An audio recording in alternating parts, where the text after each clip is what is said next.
Mortal Kombat has been around for over 30 years. It's one of the greatest fighting game franchises ever created, and without it, the genre simply wouldn't be what it is today. But even the greatest franchises make mistakes, and Mortal Kombat has made some absolute banger head scratchers lately, and the kind of decisions where fans just sit there and think, what were they thinking? Now, to be clear, this isn't a hate video. I love Mortal Kombat so much. It's my favorite franchise. That's exactly why these moments are so frustrating to me, because so many of these decisions had incredible potential, and instead they left fans disappointed, confused, or just wondering what they could have been. So today, let's look at some of Mortal Kombat's biggest, what were they thinking moments throughout the franchise's history. But before we get into that, if you guys don't know me by now, I'm Mr. Frosty Flames, but you can call me Mike. We do anything gaming news, reviews, playthroughs, etc., and we do it in a chill way with no over editing BS. So if you enjoy that style of content, be sure to hit that sub button and join the Mr. Frosty Flames Legion.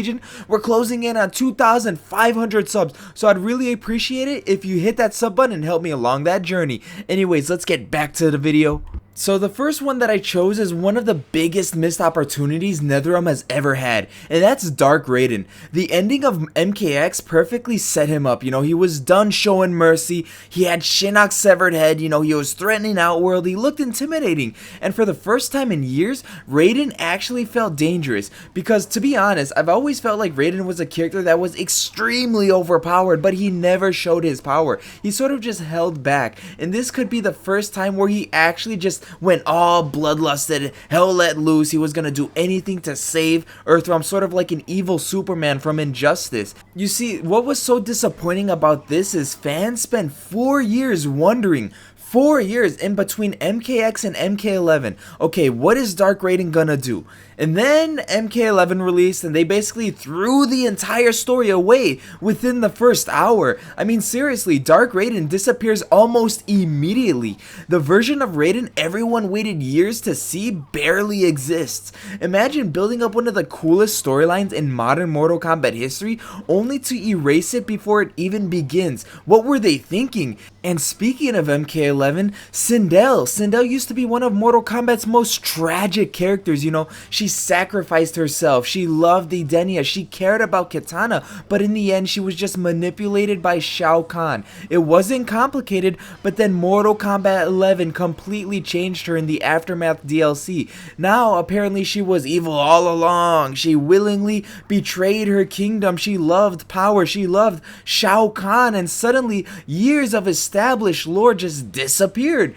Now I know some people enjoy evil Sindel, now that's completely fair, but the problem wasn't making her evil. The problem was rewriting or retconning who she had always been. Instead of creating a new direction, they rewrote decades of history, and that's why fans were so divided about that decision.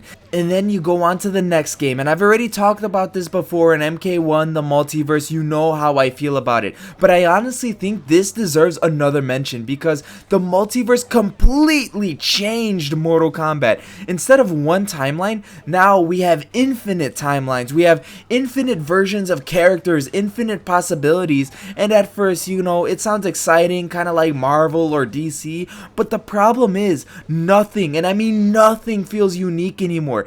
If someone dies, well, it doesn't matter because another version exists. If somebody loses a fight, well, there's another timeline. Okay, they probably won it in that timeline. If a villain is defeated, another version could just instantly appear out of nowhere. Even in Mortal Kombat 1, they defeated Shang Tsung, right? And then he just comes back. The stakes start disappearing. And that's exactly what happened during MK1's ending. Instead of feeling like Mortal Kombat, it felt like sort of like a superhero crossover. And I feel like that ruined the stakes of the story for me. And speaking of MK1, I really didn't like General Shao. I mean, I don't know about you guys, but I think Shao Kahn, General Shao, was a mistake. Shao Kahn has always been one of gaming's greatest villains. He conquered realms, he terrified everyone. Even hearing his voice made the people nervous around him. Then MK1 comes, right? And then he's no longer Emperor. He's a general, he's General Shao. Now don't get me wrong, MK1 is still early. Perhaps in the next game he's gonna become Shao Kahn. But he's still strong, he's still intimidating in MK1. But just something feels missing, being emperor wasn't just a title, it was just part of Shao Kahn's identity. Now he spends much of the story answering to somebody else. And for a character who once ruled Outworld, this is a massive jobber downgrade. I mean, this is Shao Kahn we're talking about, the biggest, the baddest villain, and now he's just a jobber, right? Did he win any fights in MK1? And even going back to MK11, right? He was jobbing hella hard in the MK1 main story. He was losing to Katana. I know MK Aftermath did him a little justice, but come on, man. This is Shao Kahn we're talking about. This guy needs to be big and bad. This guy killed Onaga. This guy won Armageddon.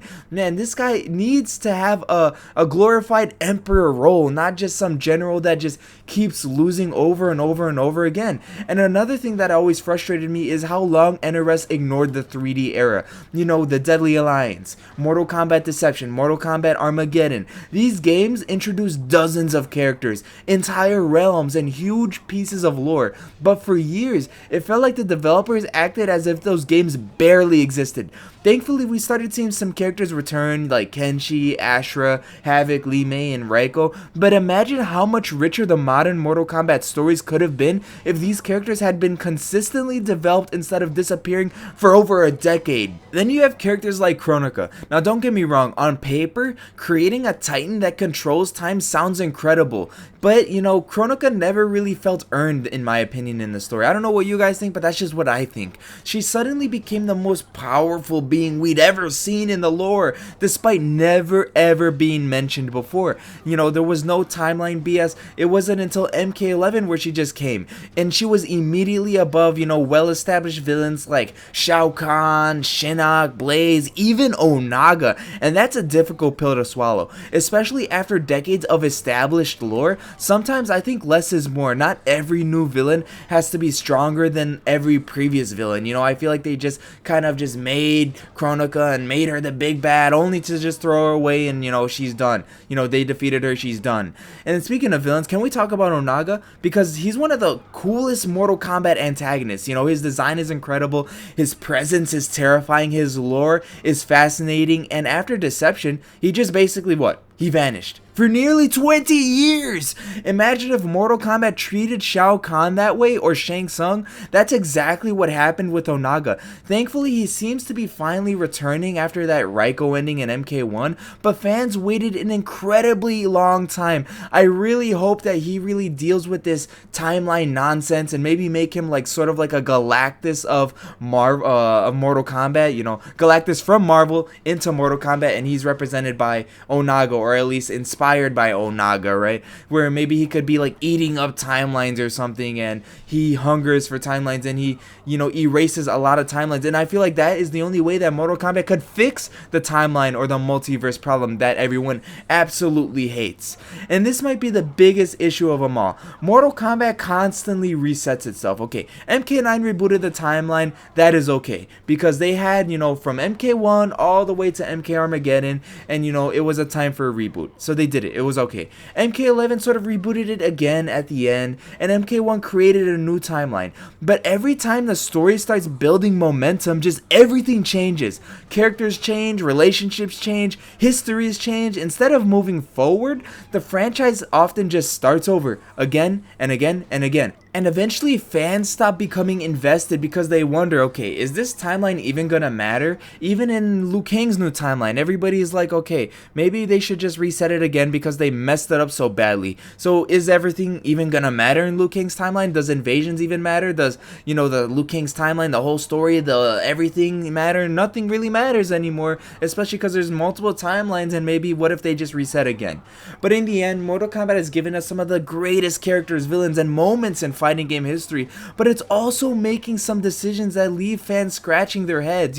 The stuff I said, Dark Raiden disappearing, the Sindel retcon, Multiverse, General Shao, Chronica, you name it. These weren't small changes. They shaped the direction of the franchise. Now, obviously, this is just my opinion. You might completely disagree with some of these choices, and honestly, that's part of what makes Mortal Kombat so fun to discuss, in my opinion. So let me know, what do you think Mortal Kombat's biggest what were they thinking moment is? I'm really curious to see what you guys come up with, and if you enjoyed this video, please like, comment, and subscribe to join the Mr. Frosty Flames Legion. Thank you guys for watching. Mr. Frosty Flames out. Ciao.